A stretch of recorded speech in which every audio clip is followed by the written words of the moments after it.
ನಮಸ್ಕಾರ, ಶುಭೋದಯ ಪ್ರೀತಿಯ ವೀಕ್ಷಕರೆಲ್ಲರಿಗೂ ಸಂಕಲ್ಪ ಸದಿ ಕಾರ್ಯಕ್ರಮಕ್ಕೆ ಆತ್ಮೀಯ ಪ್ರೀತಿಯ ಸ್ವಾಗತ ಹೇಳ್ತಾ ಇರೋದು ನಾನು ಅನುಷಾ. ಫಸ್ಟ್ ಟೈಮ್ ಚಾನಲ್ ವೀಕ್ಷಿಸ್ತಿದ್ದೀರಾ ಅಂದರೆ ಈಗಲೇ ನಮ್ಮ ಚಾನಲ್ನ ಸಬ್ಸ್ಕ್ರೈಬ್ ಮಾಡಿ, ನಮ್ಮ ವಿಡಿಯೋಸ್ನ ಲೈಕ್ ಮಾಡಿ. ಜೂನ್ 2ನೇ ತಾರೀಕು ಗುರು ಬದಲಾವಣೆ ಆಗ್ತಾ ಇದೆ. ಇದರ ಒಂದು ಪ್ರಯುಕ್ತ ವಿಶೇಷವಾಗಿರುವಂಥ ಪೂಜೆ, ಹೋಮ, ಹವನದ ಕಾರ್ಯಕ್ರಮ ಬಹಳ ಅದ್ಭುತವಾಗಿ ಜರುಗ್ತಾ ಇದೆ. ಪ್ರತಿಯೊಬ್ಬರು ಕೂಡ ಇದರಲ್ಲಿ ಪಾಲ್ಗೊಳ್ಳೋದಕ್ಕೆ ಅವಕಾಶ ಇರುತ್ತೆ. ಕಲ್ಯಾಣೋತ್ಸವದ ಕಾರ್ಯಕ್ರಮ, ಮಹಾಸುದರ್ಶನ ಹೋಮ, ಮಹಾಗಣಪತಿ ಹೋಮ, ಲಕ್ಷ್ಮೀ ನರಸಿಂಹ ಹೋಮ, ಇದೇ ರೀತಿ ಹಲವಾರು ವಿಶೇಷವಾಗಿರುವಂಥ ಪೂಜೆಗಳು ಆ ದಿನ ಗುರುಗಳ ಒಂದು ಸಾರಥ್ಯದಲ್ಲಿ ನಡೀತಾ ಇದೆ. ನೀವು ಕೂಡ ಇದರಲ್ಲಿ ನೇರವಾಗಿ ಪಾಲ್ಗೊಳ್ಬೋದು. ಇನ್ನು ಕಾರ್ಯಕ್ರಮದಲ್ಲಿ ನಮ್ಮ ಜೊತೆಲಿದ್ದಾರೆ ಸ್ಪಿರಿಚುವಲ್ ಗುರು ಡಾಕ್ಟರ್ ವಿಷ್ಣುದತ್ತ ಗುರುಜಿಯವರು. ಬನ್ನಿ ಗುರುಗಳನ್ನ ಕಾರ್ಯಕ್ರಮಕ್ಕೆ ಬರಮಾಡ್ಕೊಳ್ಳೋಣ. ನಮಸ್ತೆ ಗುರುಗಳೇ, ಕಾರ್ಯಕ್ರಮಕ್ಕೆ ಭಕ್ತಿಯ ಸ್ವಾಗತ. ಗುರುಗಳೇ, ಹೀಗೆ ಮಾತನಾಡಬೇಕಾದ್ರೆ ಮೊನ್ನೆ ಎಪಿಸೋಡಲ್ಲಿ ನೀವು ಹೇಳ್ತಾ ಇದ್ರಿ 1 ವರ್ಷಕ್ಕೆ 12 ತಿಂಗಳು ನಮ್ಮ ಎಲ್ರಿಗೂ ಗೊತ್ತೇ ಇದೆ, ಆದರೆ 13 ತಿಂಗಳು ಬರುತ್ತೆ, ಅಧಿಕ ಬಂದಿದೆ ಅಂತ ಹೇಳಿ ಸುಮ್ಮನೆ ಆಗ್ಬಿಟ್ರಿ, ಸಾಧ್ಯ ಬಂದಾಗ ಕೇಳಿ ಅಂತ. ಸೊ ಅದನ್ನು ಮರ್ತೋಗೋಕ್ಕಿಂತ ಮುಂಚೆ ನಾನು ಕೇಳ್ತಾ ಇದ್ದೀನಿ, ಏನಿದು ಅಧಿಕ 1 ತಿಂಗಳು ಎಲ್ಲಿ ಬರುತ್ತೆ, ಅದನ್ನು ತೋರಿಸ್ತೀನಿ ಅಂತ ಕೂಡ ನೀವು ಹೇಳ್ತಾ ಇದ್ರಿ. ಸೊ ಹೇಗೆ ಗುರುಗಳೇ, ಯಾವುದು ಆ 1 ತಿಂಗಳು, ಹೇಗೆ ಅದನ್ನು ಕಂಡುಹಿಡ್ಕೊಳ್ಳುವಂಥದ್ದು? ಸೊ ಇದ್ರ ಬಗ್ಗೆ ತಿಳಿಸ್ಕೊಡಿ ಗುರುಗಳೇ. ಓಂ ವಿಶ್ವಸ್ಮೈ ನಮಃ. ಪ್ರೀತಿಯ ಬಂಧುಗಳ ಹೀಗೆ ಹೇಳಿದೆಲ್ಲ ಕನ್ಫ್ಯೂಸ್ ಆಗಿಬಿಡ್ತಾರೆ ಪಾಪ. ಇರೋದೇ ಅವ್ರು ಜನವರಿ, ಫೆಬ್ರವರಿ, ಮಾರ್ಚ್, ಇನ್ಯಾವುದು ತಿಂಗಳು ಅಂತ ಕೇಳಿದ್ರೆ ಏನು ಹೇಳೋದು? ನಿಜವೇ ಅದು. ನನಗೂ ಕೂಡ ಅದೇ ಕುತೂಹಲ ಆಯಿತು ಗುರುಗಳೇ, ಅದಕ್ಕೆ ಕೇಳ್ತಾ. ಅದಕ್ಕೆ ನಾನು ಏನು ಮಾಡ್ತೀನಿ ಅಂದರೆ ಒಂದು ಇನ್ವಿಟೇಷನನ್ನು ಮಾಡಿ ಬಹುಶಃ ಕೊಡ್ತೇನೆ, ಆಗ್ತೇನೆ ನಮ್ಮ ಚಾನಲಲ್ಲೇ ಅದನ್ನು ತಿಳಿಸ್ತಾ ಬರ್ತೇನೆ. ಅದೇನಂತ ಡೀಟೇಲ್ಸ್ ಕೊಡ್ತೇನೆ.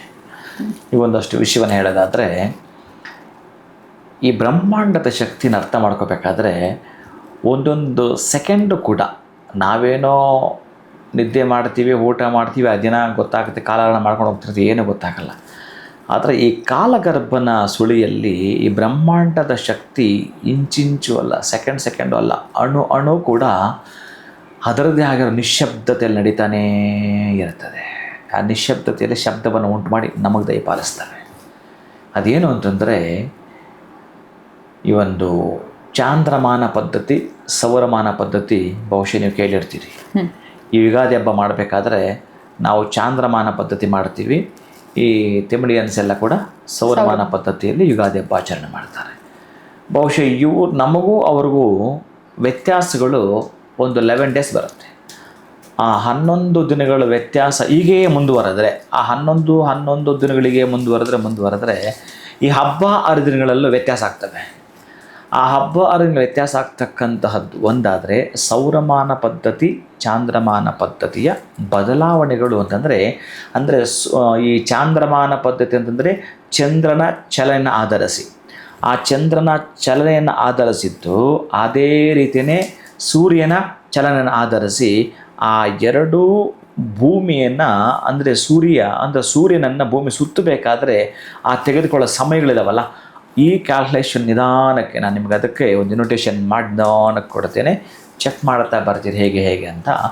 ಅಧಿಕ ಮಾಸ ಅಂತ ಯಾಕೆ ಕರೆದ್ರು ಅಂತಂದರೆ, ಬಹುಶಃ ಹೀಗೆ ಆ 11 ದಿನಗಳು 3 ವರ್ಷಗಳಿಗೊಮ್ಮೆ ಏನು ಬರ್ತಾವೋ 11 ಕರೆಕ್ಟಾಗಿ 11 ಲೆಕ್ಕ ಮಾಡಿದ್ರೆ ಕರೆಕ್ಟಾಗಿ 33 ದಿನ ಹೆಚ್ಚು ಕಡಿಮೆ ಬರುವಂಥದ್ದು. ನೋಡಿ, ಈ 33 ಅನ್ನೋ ಸಂಖ್ಯೆ ಕೂಡ ಹಾಗೆ ಇದೆ, ಬಹಳ ಅದ್ಭುತ. 33 ಕೋಟಿ ದೇವತೆಗಳಿಗೋಸ್ಕರ ಇರ್ತಕ್ಕಂಥ ಕಾಲಾವಕಾಶ ಅದು. ಆ 33 ಕೋಟಿ ದೇವತೆಗಳು ನಮ್ಮ ಮೇಲೆ ಅನುಗ್ರಹ ಮಾಡಲಿಕ್ಕೆ ಬರ್ತಕ್ಕಂಥ ಮಾಸವೇ. ನಾನು ಯಾವತ್ತಾದರೂ ಒಂದೊಂದು ಮಾತು ನನ್ನ ಬಾಯಿಂದ ಸುಮ್ಮನೆ ಇದ್ದಕ್ಕಿದ್ದಂಗೆ ಬಂದುಬಿಡುತ್ತೆ. ಅದು ಅಧಿಕಸ್ಯ ಅಧಿಕ ಫಲ ಅಂತ ಅಂದ್ಬಿಡ್ತೀನಿ. ಎಲ್ಲೋ ಒಂದೊಂದ್ಸಲ ಅವಾಗ ಅಧಿಕಸ್ಯ ಅಧಿಕ ಫಲ ಅಂತ ಹೇಳ್ಬಿಡ್ತೀನಿ. ಅಧಿಕ ಮಾಸನೇ ಬಂದಿದೆ ಅಂದಮೇಲೆ ನಿಮಗೆ ಅಧಿಕ ಫಲ ಕೊಟ್ಟೇ ಕೊಡುತ್ತಾನೆ. ನೀವು ಬೇಡಿಲ್ಲ ಅಂದರೂ ಕೊಡ್ತಾನೆ. 3 ವರ್ಷಕ್ಕೊಮ್ಮೆ ಬರ್ತಾ, ಇನ್ನು ಬೇಡಿದಷ್ಟು ಕೊಡ್ಬೋದು, ಅದು ಲೆಕ್ಕ ಹಾಕ್ಕೊಡಿ. ಗುರುಗಳು ಹೇಳಿದ್ದಾರೆ, ಬಿಡು ಬೇಡಲ್ಲ ಅಂದ್ರೆ ನಾನು ಮಲ್ಕೊಂಡ್ಬಿಟ್ಟಿದ್ದೆ. ನಾನೇನು ಹೇಳ್ತೀನಿ ಅಂದರೆ, ಈ ಅಧಿಕ ಮಾಸ ಬಂದಾಗ ಪ್ರತಿ ತಿಂಗಳು ಕೂಡ ಸೂರ್ಯ ಒಂದು ರಾಶಿಯಿಂದ ಮತ್ತೊಂದು ರಾಶಿಗೆ ಹೋಗಬೇಕಾದ್ರೆ ಅದನ್ನು ಸಂಕ್ರಮಣ ಅಂತ ಕರಿತೀವಿ. ಈಗ ಮೇಷರಾಶಿ ಬಂದರೆ ಮೇಷ ಸಂಕ್ರಮಣ, ಅದೇ ಸೂರ್ಯ ಏನಾದರೂ ವೃಶ್ಚಿಕದಲ್ಲಿ ಧನುಸು ಬಂದರೆ ಧನುಸ್ ಸಂಕ್ರಮಣ, ಅದು ಧನುರ್ಮಾಸ. ಹೀಗೆ ಬರ್ತಿರ್ತವೆ. ಆವಾಗ ಯಾವಾಗ ಇನ್ನೊಂದರಿಂದ ಮತ್ತೊಂದು ಹೋಗಲ್ವೋ ಅದು ಅಧಿಕ ಆಗ್ಬಿಡ್ತು. ಅದು ಅಧಿಕ ಆಯಿತು. 1 ತಿಂಗಳಿಗೆ ಒಂದ್ಸಲ ಹೋಗ್ತಿದ್ದವನು ಅಲ್ಲೇ ಸ್ತಬ್ಧ ಆದರೆ ಅದು ಮುಂದಕ್ಕೆ ಹೋಯ್ತು ಅಂದರೆ ನಮ್ಗೆ ಆ ತಿಂಗಳು ಒಂದು ಸ್ವಲ್ಪ ಜಾಸ್ತಿ ಸಿಗ್ತು. ಇನ್ನೂ ಇದೆ, ಅವನು 2 ಟೈಮ್ ಹೋಗ್ಬಿಡ್ತಾನೆ, ಅದನ್ನು ಕ್ಷಯ ಮಾಸ ಅಥವಾ ಮಲಮಾಸ ಅಂತಲೂ ಕೂಡ ಕರೀತಾರೆ. ಇದನ್ನು ಅಂತಂದ್ರೆ ಟೋಟಲ್ ನೆಗೆಟಿವ್ ತೆಗೆಯುವಂಥದ್ದು ಅದು. ಆದರೆ ಈ ಅಧಿಕ ಇದೆಯಲ್ಲ, ನಿಮಗೆ ಮತ್ತಷ್ಟು ಪಾಸಿಟಿವ್ನ ಹೆಚ್ಚಿಸ್ಕೊಡುವಂಥದ್ದು, ಒಂದು ರೀತಿಯ ವೈಬ್ರೇಷನ್ ಕೊಡುವಂಥದ್ದು. ಈ ಮದುವೆ ಮುಂಜಿ ಮತ್ತೊಂದು ಇನ್ನೊಂದು ಯಾಕೆ ಮಾಡಬಾರ್ದು, ಮಾಡಲ್ಲ ಅಂತಂದರೆ, ನಿಮಗೆ ಬಹುಶಃ ಮೇಲಿಂದ ಯಾರೋ ವಜ್ರ ಸುರಿತಾ ಇದ್ದಾರೆ, ಮೇಲಿಂದ ಸಣ್ಣದೊಂದು ಕಿಂಡಿ ಮಾಡಿಬಿಟ್ರೆ ಯಾರೋ ನಿಮಗೆ ಬಂಗಾರದ ನಾಣ್ಯ ಸುರಿತಾ ಇದ್ದಾರೆ, ಯಾರೋ ನಿಮಗೆ ಈ ಬೆಳ್ಳಿ ನಾಣ್ಯ ಸುರಿತಾ ಇದ್ದಾರೆ, ನಿಮ್ಮ ಮನೆಯಲ್ಲಿ ಸುರಿತಾ ಇದ್ದಾರೆ, ನೀವೆಲ್ಲ ತೆಗೆದು ಹಾಕ್ಕೊಳ್ತಾ ಇದ್ದಾರೆ ಅಂದ್ಕೊಳ್ಳಿ. ಆವಾಗ ನಮ್ಮ ಮಗಳ ಮದುವೆ ಮಾಡಬೇಕಂತ ಆಚೆ ಹೋಗ್ತೀರಿ ನೀವು? ಹೋಗಲ್ಲ. ಹೋಗ್ತೀರಿ? ಇಲ್ಲ. ನಮ್ಮ ಮಗನಿಗೆ ಮದುವೆ ಮಾಡೋಕ್ಕೆ ಹೆಣ್ಣು ನೋಡೋಕೆ ಹೋಗ್ತೀರಾ ನೀವು? ಊಟನೂ ಮಾಡಲ್ಲ ನೀವು. ಅಂದರೆ ಇಷ್ಟೇ ಸಾಕು ಉದಾಹರಣೆ ಕೊಡ್ತೀನಿ. ಅಷ್ಟು ಅಧಿಕದ ಫಲವನ್ನು ಕೊಡುವಂಥದ್ದು. ನಾನು ಸುಮ್ಮನೆ ಒಂದು ಉದಾಹರಣೆ ಕೊಟ್ಟಿದ್ದು, ಆ ಬೆಳ್ಳಿ ಬಂಗಾರ ವಜ್ರವನ್ನು ಇದಕ್ಕಿಂತಲೂ ಜಾಸ್ತಿ ಕೊಡ್ತಾನೆ. ಅಂತಹ ಅಧಿಕ ಮಾಸದ ಅಧಿಕ ಫಲವನ್ನು ಪಡೀಲಿರತಕ್ಕಂಥದ್ದು ಈ ಒಂದು ಮೇ 17ರಿಂದ ಜೂನ್ 15 ತನಕ ಪ್ರೀತಿ ಬಂಧುಗಳೇ. ಅಂದರೆ 33 ದಿನಗಳ ಕಾಲ ಬಹುಶಃ ನಿಮ್ಮನ್ನು ನೀವು ಸ್ವಲ್ಪ ಸಾಧ್ಯ ಆದಷ್ಟು, ನಾನು ಹೇಳ್ತೀನಿ ನಿಮಗೆ ಬಿಟ್ಟಿದ್ದನ್ನು, ಈರುಳ್ಳಿ, ಒಂದಷ್ಟು ಬೆಳ್ಳುಳ್ಳಿ, ಮಧ್ಯ ಮಾಂಸ ಇವೆಲ್ಲ ಅವಾಯ್ಡ್ ಮಾಡಿ. ಬರೋದೇ ಅಪರೂಪ, ಇದು ಅಪರೂಪದಲ್ಲಿ ಅಪರೂಪ. ನೀವೊಂದು ಪ್ರತಿರೂಪ, ನಿಮ್ಮ ಮನೆಗೆ ನೀವೇ ಒಂದು ದೀಪ ಆಗಬೇಕು ಅಂದರೆ ನನ್ನ ಮಾತು ಸ್ವಲ್ಪ ಕೇಳಿಸ್ಕೊಳ್ಳಿ ಪ್ರೀತಿಯ ಬಂಧುಗಳೇ. ಎಲ್ಲವನ್ನು ಪಕ್ಕಕ್ಕಿಟ್ಬಿಡಿ. ಬೇಕಾದಷ್ಟು ಬಾಧೆಗಳು, ಕಷ್ಟ ಅನುಭವಿಸ್ತಿದ್ರೆ ಈ ಅಧಿಕ ಮಾಸವನ್ನು ನಿಮಗೋಸ್ಕರ ಬಳಸ್ಕೊಳ್ಳಿ. ಜಪ ಮಾಡೋದು, ಅದು ವಿಷ್ಣು ಸಹಸ್ರನಾಮ ಹೇಳುವಂಥದ್ದು, ಭಗವದ್ಗೀತೆ ಓದ್ಕೊಳ್ಳುವಂಥದ್ದು, ಲಲಿತಾ ಪರಮೇಶ್ವರಿಗೆ ಸಂಬಂಧಪಟ್ಟದ್ದು ಏನೇನು ಹೇಳ್ಕೊಳ್ತೀರೋ ಬಹುಶಃ ಒಂದಷ್ಟು ಪ್ರತಿನಿತ್ಯಕ್ಕಾದರೆ ಹೆಚ್ಚಿನ ಅನುಷ್ಠಾನ ಇರಲಿ. ಸಾಧ್ಯ ಆದರೆ ಬೆಳ್ಳುಳ್ಳಿಯನ್ನು ನೀವು ಒಂದು ಈರುಳ್ಳಿಯನ್ನು ಸ್ವಲ್ಪ ವರ್ಜ ಮಾಡ್ತಾ ಬರೋ, ಸಾತ್ವಿಕ ಆಹಾರವನ್ನು ಮಾಡ್ತಾ ಬರೋದು. ಆಮೇಲೆ ದಿನಕ್ಕೊಂದೊಂದು ದಾನ ಇದೆ. ಒಂದು ದಿನ ಅರಿಶಿನ ಕುಂಕುಮ ಹೇಳ್ತಾನೆ, ಒಂದು ದಿವಸ ಬತ್ತಿಗಳು ಹೇಳ್ತಾನೆ, ಒಂದು ದಿವಸ ಎಣ್ಣೆ ಹೇಳ್ತಾನೆ, ಮತ್ತೊಂದು ದಿವಸ ತರಕಾರಿ ಹೇಳ್ತಾನೆ. 30 ದಿನಗಳಿಗೂ ಒಂದೊಂದು ದಾನ ಇದೆ. 33 ಕೋಟಿ ದೇವತೆಗಳು ತೃಪ್ತ ಆಗ್ತದೆ. ಅದರಲ್ಲೂ ಕೂಡ ಬತ್ತಿಗಳು ಒಂದೊಂದು ಡಿಸೈನ್ ಬೇರೆ ಇದೆ. ಆ ಡಿಸೈನ್ ಎಲ್ಲ ಕೊಡು ಅಂತ ಹೇಳ್ತಾನೆ. ಈಗ ನಾನು ಇವೆಲ್ಲ ಹೇಳಿದ್ರೆ ನಿಮಗೆ ತಲೆ ಕೆಟ್ಟೋಗಲ್ವಾ ಅಂತ. ಬತ್ತಿಗಳಲ್ಲೂ ಡಿಸೈನಲ್ಲಿ ಮಾಡ್ತಾನೆ. ಎಷ್ಟು ಇದೆ ಅದು ಕೂಡ ನಿಮ್ಗೆ ಒಂದ್ಸಲ ಚಾರ್ಟ್ ಕೊಟ್ಬಿಡ್ತೀನಿ, ನೀವು ಅದನ್ನು ಗಮನಿಸಿ ಸಾಧ್ಯ ಆದರೆ ಮಾಡ್ತಾ ಹೋಗಿ.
ಆದರೆ ಅನುಷ್ಠಾನದಲ್ಲಿ ಹೆಚ್ಚಿಗೆ ಸ್ವಲ್ಪ ಕಾಲಹರಣವನ್ನು ಮಾಡಿಬಿಡಿ. ನೋಡಿ, ಇದೇ ಸಂದರ್ಭದಲ್ಲಿ ನಿಮಗೆ ಬರ್ತಾ ಇರೋದು ಈ ಅಧಿಕ ಮಾಸದಲ್ಲೇ ನಾವು ಮಾಡ್ತಾ ಇರೋ ಕಾರ್ಯಕ್ರಮ ಜೂನ್ 2 ಇದೆಯಲ್ಲ, ಅತ್ಯಂತ ಅದ್ಭುತ. ಅಧಿಕವಾಗಿರ್ತಕ್ಕಂಥ ಫಲವನ್ನು ಕೊಡಲಿಕ್ಕೆ. ಆಮೇಲೆ 5 ವರ್ಷಗಳಿಂದ ನಾನು ಮಾಡ್ತಾ ಇರ್ತಕ್ಕ ಆ ಒಂದು ಯಂತ್ರ, ಬಹುಶಃ ಅದೊಂದು ಎನರ್ಜಿ ನಿಮಗೆ ಶೀಘ್ರವಾಗಿ ಫ್ಲೈಟ್ ಸ್ಪೀಡ್ ಕೊಡ್ತಕ್ಕಂತಹ ನಿಮ್ಮ ಆಸೆಗಳಿಗೆ ಅಂತಹದ್ದನ್ನು ಸುಮ್ಮನೆ ಟಚ್ ಮಾಡೋಂಥದ್ದು ಅಷ್ಟೇ, ಸುಮ್ಮನೆ ತಾಕ್ಸೋವಂಥದ್ದು ಅಷ್ಟೇ. ಅದು 2 ನಿಮಿಷ ಕಾಲ. ಎಷ್ಟು ಅಂತಂದರೆ ಅದಕ್ಕೋಸ್ಕರ ಒಂದು 20 ಜನ ಇವರು ಕೆಲಸ ಮಾಡ್ತಾನೇ ಇದ್ದಾರೆ ಪಾಪ. ನೋಡಿ, ಒಬ್ಬರಿಗೊಂದು ಸಣ್ಣ ಅನುಗ್ರಹ ಮಾಡಬೇಕಾದ್ರೆ ಪ್ರತಿನಿತ್ಯ 20 ಜನ ಕೆಲಸ ಮಾಡಬೇಕು ನಿಮ್ಮ ಆಸೆ ಪೂರೈಸಬೇಕಂದ್ರೆ. ಇಷ್ಟೆಲ್ಲ ಇರ್ತವೆ ಪ್ರೀತಿಯ ಬಂಧುಗಳಲ್ಲದೆ ಅಧಿಕ ಮಾಸದಲ್ಲಿ ಮಹಾನುಭಾವನಾಗಿರ್ತಕ್ಕಂಥದ್ದು ಮಹಾವಿಷ್ಣು ಪುರುಷೋತ್ತಮ ಮಾಸ ಅಂತ ಕೂಡ ಕರೀತಾರೆ. ಅದಕ್ಕೆ ಪುರುಷೋತ್ತಮ ಮಾಸ ಅಂತಲೂ ಕೂಡ ಕರೀತಾರೆ. ಅತ್ಯಂತ ಬಲಗಳನ್ನು ಪಡ್ಕೊಳ್ಳತಕ್ಕಂತಹ ಮಾಸ ಇದು. ಆಮೇಲೆ ನಿತ್ಯವೂ ನಮಗೆ ದಾನ ಮಾಡಲಿಕ್ಕಾಗಲ್ಲ ಅಂತಂದರೆ ಪೂಪಾದಾನ ಅಂತ ಹೇಳ್ತಾನೆ. ಅಂದರೆ ಈ ಕಜ್ಜಾಯ ಬರುತ್ತಲ್ಲ, ಹಾಗೆ ಈ ಒಂದು ಕಜ್ಜಾಯಕ್ಕೆ ಸಂಬಂಧಪಟ್ಟ ಪದಾರ್ಥ ಏನು ಬರ್ತಾವ, ಬೆಲ್ಲ, ಹಿಟ್ಟು, ಕಡಲೆ ಹಿಟ್ಟು ಅವೆಲ್ಲ ನಿಮಗೆ ಗೊತ್ತಿರ್ತವೆ, ನಾನು ಹೇಳೋದೇ ಬೇಡ. 33 ಕಜ್ಜಾಯಗಳು ಒಂದು ತಟ್ಟೆಯಲ್ಲಿ ಹಾಕ್ಕೊಳ್ಳೋದಂತೆ. ಯಾವ ತಟ್ಟೆ ಹೇಳ್ತಾನೆ ಗೊತ್ತಾ? ಕಂಚಿನ ತಟ್ಟೆ ಅಂತ ಹೇಳ್ತಾನೆ. ಕಂಚಿನ ತಟ್ಟೆ. ಇನ್ನೇನು ಹೇಳ್ತಾರೆ ಅದಕ್ಕೆ? ಹಿತ್ತಾಳೆ ಅಂತಾರ? ಹಾಂ, ಹಿತ್ತಾಳೆ ತಟ್ಟೆ ಅಥವಾ ಬಂಗಾರದ ಅಂದ್ಕೊಳ್ಳಿ, ಬಂಗಾರ ವರ್ಣದ ತಟ್ಟೆ. ಅದರೊಳಗಡೆ ನೀವು ಒಂದ್ರ ಮೇಲೊಂದು 33 ಜೋಡಿಸಬೇಕು. ಅದರ ಮೇಲೆ ಒಂದು ತಟ್ಟೆ ಬೋರ್ಲ್ ಹಾಕಬೇಕು. ಬಂಗಾರ ವರ್ಣದ್ದು, ಹಿತ್ತಾಳೆಯದು, ಬ್ರಾಸದು ಬೋರ್ಲ್ ಹಾಕಬೇಕು. ಇದರ ಮೇಲೆ ನೀವು ಕೈ ಇಟ್ಟು ಸಂಕಲ್ಪ ಮಾಡಿಕೊಂಡು 33 ಕೋಟಿ ದೇವತೆಗಳಿಗೂ ಕೂಡ ತಲುಪಿಸಿದ ಹಾಗೆ ಯಾವತ್ತಾದ್ರೂ ಒಂದು ದಿನ ಇದನ್ನು ಮಾಡಿ. ಯಾರಾದ್ರೂ ಉಪಯೋಗ ಆಗೋ ಥರ ಒಂದಷ್ಟು ಪ್ರಸಾದ ರೂಪದಲ್ಲಿ ಮಾಡಿ. ಖುಷಿಯೋ ಖುಷಿ. ಅಥವಾ ಪ್ರತಿನಿತ್ಯ ಮಾಡ್ತೀನಿ ಅಂತಂದರೆ ಅದನ್ನು ನೀವು ಹಬ್ಬತಿಗಳೆಲ್ಲ ನಿಮ್ಗೆ ಕೊಡ್ತೀನಿ, ಅಥವಾ ತೋರಿಸ್ತೀನಿ, ಅವೆಲ್ಲ ಕೂಡ ದಾನ ಮಾಡಿಕೊಳ್ಳಿ. ಒಟ್ಟಾರೆ ನೀವೇನಾದರೂ ಮದ್ಯ ಮಾಂಸ ಇದ್ದರೆ ಈ 1 ತಿಂಗಳ ಕಾಲ ವರ್ಜನೆ ಮಾಡಿಕೊಳ್ಳಿ. ಯಾವಾಗಲೂ ಬರೋಲ್ಲ, ಇದು ಅಧಿಕ ಮಾಸ ಬರೋದಿಲ್ಲ. ಅಂದರೆ ಈ ಜ್ಯೇಷ್ಠ ಮಾಸ ಅಂತ ಇದೆಯಲ್ಲ, ಈಗ ಆ ಜ್ಯೇಷ್ಠ ಮಾಸ ಅನ್ನೋದು ನಿಮಗೆ ಇಷ್ಟು ಇರುತ್ತೆ, ಕಂಟಿನ್ಯೂ ಇರುತ್ತೆ, 2 ತಿಂಗಳಿರುತ್ತೆ. ಆ ಜ್ಯೇಷ್ಠ ಮಾಸ ಅನ್ನೋದು ಏನಿರುತ್ತೋ ಇಲ್ಲಿರ್ತಕ್ಕಂತಹದ್ದು, ಆ ಜ್ಯೇಷ್ಠ ಮಾಸ ಅನ್ನೋದು ಏನು ಪ್ರಾರಂಭ ಆಗುತ್ತೋ 17ಕ್ಕೆ, ಈ ಅಮಾವಾಸ್ಯೆ 16 ಮುಗಿದು ಕೂಡಲೇ ಎಲ್ಲಿ ಆಮೇಲೂ ಇರುತ್ತೆ. ಆದರೆ ಅಧಿಕ ಮಾಸದ ದಿನಗಳಿದಾವಲ್ಲ, ಜೂನ್ 15ರ ತನಕ ನಿಮ್ಮನ್ನು ನೀವು ಅತಿ ಎತ್ತರಕ್ಕೆ ಕೊಂಡೊಯ್ಯತಕ್ಕಂತಹ ದಿನ. ನೀವು ಆ ದಿನ ಇನ್ನೇನು ಹೇಳಬೇಕು ನನಗೆ ಗೊತ್ತಿಲ್ಲ, ಅಂಬಾನೆ ಆಗುವ ದಿನ ಹಂಗಾದ್ರೆ ಹೇಳ್ಬಿಡ್ತೀನಿ. 100 ವರ್ಷ ಶತಾಯುಷಿಗಳು ಯಾರು ನಮ್ಮ ಶಿವಕುಮಾರ ಸ್ವಾಮಿಗಳು, ಹಂಗೆ ಆಗುವ ದಿನ ನೀವು. ಅವ್ರಿಗಾಗಲಿಕ್ಕೆ ಯೋಗ್ಯತೆ ಇಲ್ಲ ಅಂದ್ಕೊಳ್ಳಿ, ಅಷ್ಟು ವರ್ಷ ಆದರೆ ಬದುಕಿರ್ತೀವಿ. ರೋಗ ರುಜಿನದಿಂದ ಬಳಲ್ತಾ ಇದ್ದಾರಲ್ಲ, ಅವ್ರಿಗೆ ಅಂಬಾನಿ ಬೇಡ ಗುರುಗಳೇ ನನಗೆ ಆರೋಗ್ಯ ಸರೋಗುತ್ತೆ ಅಂತ ಯಾರು ಹೇಳ್ತಿರ್ತಲ್ಲ, ಅವನಿಗೆ ಆರೋಗ್ಯ ಆಗುವ ದಿನ. ಆದರೆ ಇವು ನೀವು ಮಾಡ್ಕೊಳ್ತಾ ಬಂದರೆ, ಅಂದರೆ ಈ ಪುರುಷೋತ್ತಮ ಮಾಸದಲ್ಲಿ ಹೆಚ್ಚಿಗೆ ನೀವು ಪ್ರಜ್ಞಾವಂತರಾಗಿ ಸ್ಥಿತಿಪ್ರಜ್ಞೆಯನ್ನು, ಆ ಸ್ಥಿತಪ್ರಜ್ಞೆಯನ್ನು ಪಡಿಬೇಕಾದ್ರೆ ನೀವು ಪ್ರಜ್ಞಾವಂತರಾಗಿ ಒಂದಷ್ಟು ಹೆಚ್ಚಿಗೆ ಪಾರಾಯಣ ಮಾಡುವಂಥದ್ದು. ನೀವು ಮಹಾವಿಷ್ಣುವಿಗೆ ಯಾಕಂದರೆ ಅವನೇ ಈ ಮಾಸಕ್ಕೆ ಅಧಿಪತಿ ಆಗಿರೋದ್ರಿಂದ ಮಹಾವಿಷ್ಣುವಿನದ್ದು ಸಂಬಂಧಪಟ್ಟ ಹಾಗೆ ನಮ್ಮ ಹುಡುಗರು ಒಂದಷ್ಟು ಜನ ಇದ್ದಾರೆ. ತಿರುಪತಿಯಲ್ಲಿ ಹೋಗ್ಬಿಟ್ಟು ಓಡಾರ ಹೂಡ್ಬಿಟ್ರು. ಗುರುಗಳಲ್ಲಿ ಒಂದು ಸ್ವಲ್ಪ ಜಾಗ ಮಾಡಿಕೊಡಿ ಅಂತಂದರು. ಈಗ ನಮ್ಮಲ್ಲಿ ಪ್ರಧಾನ ಅರ್ಚಕರು ನನ್ನವರು ವೇಣುಗೋಪಾಲ ದೀಕ್ಷಿತರು ಅಂತ. ಅವರಿಗೆ ನಮ್ಮ ಒಂದು 400 ಪುಟಗಳ ಒಂದು ಸನಾತನ ಪುಸ್ತಕಕ್ಕೆ ಒಂದು 27 ಜನ ಮಠಾಧಿಪತಿಗಳಿಂದ ಮುನ್ನುಡಿ ಬಂದು ಅವರು ಕೂಡ ಕಳಿಸ್ಕೊಟ್ರು. ವಾಟ್ಸಪ್ಪಲ್ಲಿ ನೋಡಿದೆ ನಾನು. ಆವಾಗಲೇ ನಮ್ಮ ಹುಡುಗರಿದ್ರು. ತಿರುಪತಿಯಿಂದ ಬಂತಂದು ಕೂಡಲೇ ನಮಗೆ ತಿರುಪತಿಯಲ್ಲಿ ಅವಕಾಶ ಮಾಡಿಕೊಡಿ ಅಂತಂದ್ರು. ಅವ್ರಿಗೆ ಮ್ಯಾಚ್ ಮಾಡಿಬಿಟ್ಟೆ. ಇನ್ನು ಅವ್ರ ಜೊತೆಗೆ ಹಾಕ್ಬಿಟ್ಟೆ ಅವರನ್ನು. ಅದು ಗೊತ್ತಿಲ್ಲ, ಅದು ಅವರು ಕೇಳೋವಂಥ ಸಂದರ್ಭ, ಇದು ನನ್ನ ಮೊಬೈಲಿಗೆ ಬರೋವಂಥ ಸಂದರ್ಭ. ಅಧಿಕ ಮಾಸ ಹೆಂಗೂ ನಮಗೇನೇ ಕೆಲಸ ಇಲ್ಲ, ಅಲ್ಲಿ ಇದ್ದುಬಿಡ್ತೀವಿ ಅಂತಂದರು. ಹೋಗಿ ಸೇರ್ಕೊಳ್ಳಿ ಅತ್ಲಾಗೆ. ಪುಣ್ಯದ ನೀವೊಂದು ವನದಲ್ಲಿ ಸೇರಿಕೊಳ್ಳಿ. ಬಹುಶಃ ಯಾರ್ಯಾರಿಗೆ ಏನು ಬರೆದಿರುತ್ತೋ ಅದನ್ನು ಪಡೆದುಕೊಳ್ಳತಕ್ಕಂತಹ ದಿನಗಳು. ಮೋಸ್ಟ್ಲಿ ಆ ಸಂದರ್ಭದಲ್ಲಿ ಅದು ಬಂದಿಲ್ಲ ಅಂತಂದರೆ ಇವ್ರು ಇನ್ನೆಲ್ಲ ಹೋಗ್ತಿದ್ರೆ ಗೊತ್ತಿಲ್ಲ, ಹೋಗ್ಬೇಕು ಅಂತ ಐಡಿಯಾ ಇತ್ತು. ಬಹುಶಃ ಅಲ್ಲೇ ಇದ್ದು ಪಾರಾಯಣ ಮಾಡುವಂಥದ್ದು. ನೀವು ಅಲ್ಲೇ ಅಂತ ನೀವು ಹೋಗ್ಬೇಕಾಗಿದ್ದರೆ ನೀವು ಎಲ್ಲಿಗಾದರೂ ಹೋಗಿ. ಒಟ್ಟಾರೆ ಮಹಾವಿಷ್ಣುವಿಗೆ ಸಂಬಂಧ ಒಂದು ದಿನಕ್ಕೆ ಒಂದ್ಸಲ, ಬೆಳಿಗ್ಗೆ ಒಂದ್ಸಲ, ಸಾಯಂಕಾಲ ಒಂದ್ಸಲ ವಿಷ್ಣು ಸಹಸ್ರನಾಮ ಹೇಳಿ. ವಿಷ್ಣು ಸಹಸ್ರನಾಮ ಯಾರಿಗೆ ಹೇಳೋಕ್ಕಾಗಲ್ಲ ಅವ್ರಿಗೆ. ಬೆಳಿಗ್ಗೆ ಓಂ ನಮೋ ನಾರಾಯಣಾಯ ಎಷ್ಟು ಮಹಾನಪ್ಪ, ಓಂ ನಮೋ ನಾರಾಯಣಾಯ 108 ಸಲ ಹೇಳೋಕ್ಕಾಗಲ್ವಾ? 108 ಸಲ ಬೆಳಗ್ಗೆ ಹೇಳಿ, ಮಧ್ಯಾಹ್ನ 108 ಸಲ ಹೇಳಿ, ಸಾಯಂಕಾಲ 108 ಸಲ ಹೇಳಿ. ಯಾವತ್ತು? ಮೇ 17ರಿಂದ ಜೂನ್ 15 ತನಕ ನಿಮ್ಮನ್ನು ನೀವು ಉದ್ಧಾರ ಮಾಡಿಕೊಳ್ಳುವ ದೊಡ್ಡ ಲೈಸೆನ್ಸ್ ಇದೆ. ಇನ್ನು ನೀವು ನಾನು ಏನೇ ತೆಗೆದುಕೊಂಡು ಬಂದರೂ ಕೂಡ ಎಲ್ಲವೋ ಗಮನ ಖರ್ಚಾಗುವಂಥದ್ದೇ. ಆದರೆ ಈ ಒಂದು ತಿಂಗಳಿದೆಯಲ್ಲ, ನಿಮ್ಮನ್ನು ನೀವು ಉದ್ಧಾರ ಮಾಡಿಕೊಳ್ಳುವ, ಉದ್ಧರೇದ ಆತ್ಮಾನ ಅವಸಾದಯ ಅಂತ ಹೇಳುತ್ತಲ್ಲ, ಹಾಗೆ ನಿಮ್ಮನ್ನು ನೀವು ಉದ್ಧಾರ ಮಾಡಿಕೊಳ್ಳತಕ್ಕಂಥ ಹೇಳೋದು ನಾನು ಧರ್ಮ. ನಾನು ಹೇಳಿದ್ದಂತೆಲ್ಲ ಕೃಷ್ಣ ಅದನ್ನು ಹೇಳಿದ್ದು. ನೋಡಯ್ಯ, ಈ ಧರ್ಮದ ಬಗ್ಗೆ ಹಿಂಗೆ ಹೇಳಿದ್ದೀನಿ, ನಾನು ಹೇಳಿದ್ದನ್ನೇ ನೀವು ಕೇಳು ಅಂತೆಲ್ಲ. ವಿಮರ್ಶಿಸಿ, ನೀನು ವಿಮರ್ಶೆ ಮಾಡು ನೀನು ಅಂತ ಹೇಳ್ತಾನೆ ಕೃಷ್ಣ. ಹಾಗೆ ನಾನು ನಿಮಗೆ ಬಿಟ್ಬಿಡ್ತೀನಿ, ವಿಮರ್ಶೆ ಮಾಡಿ. ನೀವು ಶಿವಸಹಸ್ರನಾಮ ಹೇಳಿದ್ರು ನಡೆಯುತ್ತೆ, ಪಾರ್ವತಿದು ಹೇಳಿದ್ರು ನಡೆಯುತ್ತೆ, ದುರ್ಗಾದಿ ಹೇಳಿದ್ರು ನಡೆಯುತ್ತೆ, ಅಮ್ಮನ ಹೇಳಿದ್ರು ನಡೆಯುತ್ತೆ. ಅದರ ಸಾತ್ವಿಕ ಆಹಾರದ ಸಂಪನ್ನರಾಗಿ ಈ ಅಧಿಕ ಮಾಸದಲ್ಲಿ ಅಧಿಕ ಫಲವನ್ನು ನೀವು ಪಡೆದೇ ತೀರಬೇಕು ಅಂತಂದರೆ ಒಂದಷ್ಟು ನೀವು ದೀಕ್ಷೆ ತೆಗೆದುಕೊಂಡ್ಬೇಡಿ. ಅಯ್ಯಪ್ಪ ಸ್ವಾಮಿ ದೀಕ್ಷೆ ಮಾಡ್ಕೊಳ್ತಾರಲ್ಲ, ಹಾಗೆ ಈ 33 ದಿನ ಇದ್ದುಬಿಟ್ರೆ 33 ಕೋಟಿ ದೇವತಾ ಕೃಪಾ ಕಟಾಕ್ಷ ಸಿದ್ಧರಸ್ತು. 33 ಕೋಟಿ ದೇವತೆಗಳ ಕೃಪೆ ನಿಮ್ಮ 3 ವಂಶಕ್ಕೆ ಸಿಗುತ್ತೆ.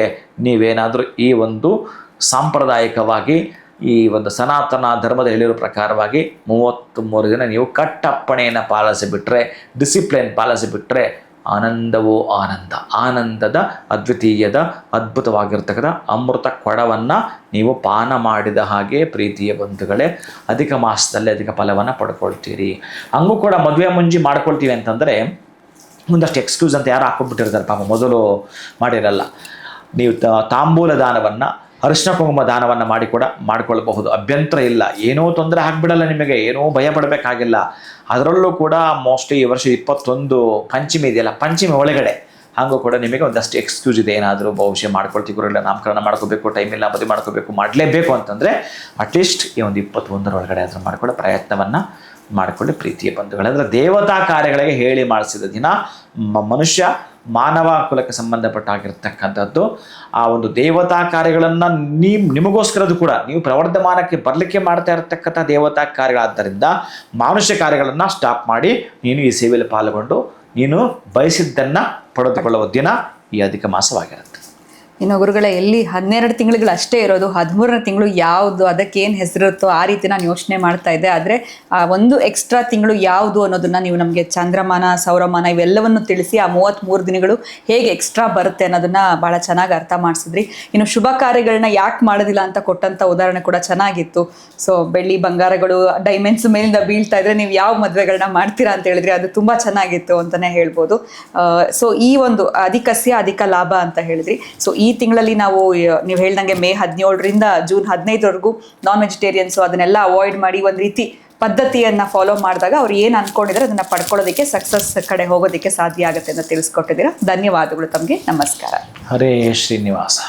ಸೊ ಅಧಿಕ ಮಾಸ ಬಂದಿದೆ. ಅಧಿಕ ಮಾಸ ಅಂತಂದರೆ ಏನು, 33 ದಿನಗಳು ಯಾವ ರೀತಿ ನಾವಿರಬೇಕಾಗತ್ತೆ, ನಮ್ಮ ಇಷ್ಟಾರ್ಥಗಳನ್ನ ಸಿದ್ಧಿ ಮಾಡ್ಕೊಳ್ಬೇಕು ಅಂತಂದರೆ ಈ ಒಂದು ಅಧಿಕ ಮಾಸವನ್ನು ನಾವು ಹೇಗೆ ಬಳಸ್ಕೊಳ್ಬೋದು, ಇದೆಲ್ಲದರ ಕುರಿತಾಗಿ ಇವತ್ತಿನ ವಿಡಿಯೋದಲ್ಲಿ ಗುರುಗಳು ತಿಳಿಸ್ಕೊಟ್ಟಿದ್ದಾರೆ. ಜೂನ್ 2ನೇ ತಾರೀಕು ಗುರು ಬದಲಾವಣೆ ಆಗ್ತಾ ಇರೋದ್ರ ಪ್ರಯುಕ್ತ ವಿಶೇಷವಾಗಿರುವಂಥ ಪೂಜೆ, ಹೋಮ, ಹವನದ ಕಾರ್ಯಕ್ರಮ ಜರುಗ್ತಾ ಇದೆ. ಪ್ರತಿಯೊಬ್ಬರು ಕೂಡ ಅದರಲ್ಲಿ ಪಾಲ್ಗೊಳ್ಳೋದಕ್ಕೆ ಅವಕಾಶ ಇರುತ್ತೆ. ಕಲ್ಯಾಣೋತ್ಸವ ನಡೀತಾ ಇದೆ, ದಂಪತಿಗಳು ಭಾಗವಹಿಸಬಹುದು. ಇನ್ನು ಮದುವೆ ಮಾಡ್ಕೊಳ್ಬೇಕು ಅನ್ನೋರು ಖಂಡಿತವಾಗ್ಲೂ ಅದಕ್ಕೂ ಕೂಡ ಅವಕಾಶ ಇರುತ್ತೆ. ಮುಂಚಿತವಾಗಿ ತಿಳಿಸಿ ಅಂತ ಹೇಳ್ತಾ ವಿಡಿಯೋನ ಮುಗಿಸುವಂತಹ ಸಮಯ ಆಗಿದೆ. ನಮಸ್ಕಾರ.